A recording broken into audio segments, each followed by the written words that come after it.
વડોદરા શહેર પોલીસનું નશાથી દૂર રાખવા ઓપરેશન ક્રેકડાઉન। ડ્રગ્સ અને માદક પદાર્થ વેચનાર સામે પોલીસની મોટી કાર્યવાહી। ડ્રગ્સ અને માદક પદાર્થનો વેપલો કરનાર સામે પોલીસની લાલ આંખ। પોલીસે પીઆઈટી એનડીપીએસ એક્ટ હેઠળ 6 લોકોની ધરપકડ કરી છે।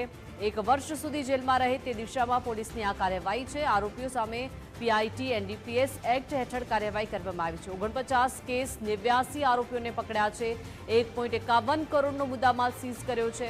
વડોદરા શહેરને વ્યસન મુક્ત કરવા પોલીસ કટિબદ્ધ બની છે। પોલીસ કમિશનર નરસિંહા કુમારનું પણ નિવેદન સામે આવ્યું છે। શહેરને વ્યસન મુક્ત કરવાની દિશામાં મલ્ટીપ્રોંગ્ડ સ્ટ્રેટેજીથી કામ કરી છે।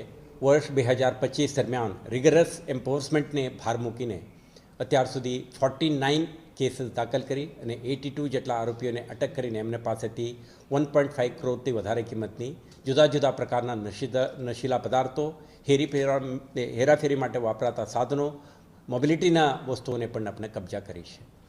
સાથે સાથે આપણે ડિટેલ્ડ ઇન્વેસ્ટિગેશન કરીને એન્ડ ટુ એન્ડ ઇન્વેસ્ટિગેશન એટલે ઉત્પાદનથી માંડીને ઉપભોગિતા સુધીના તમામ નેટવર્કના જોડાયેલા તત્વોને આઈડેન્ટિફાઈ કરવાના પ્રયાસ કરી છે, જેથી કરીને આવા નેટવર્ક તોડવામાં આવે।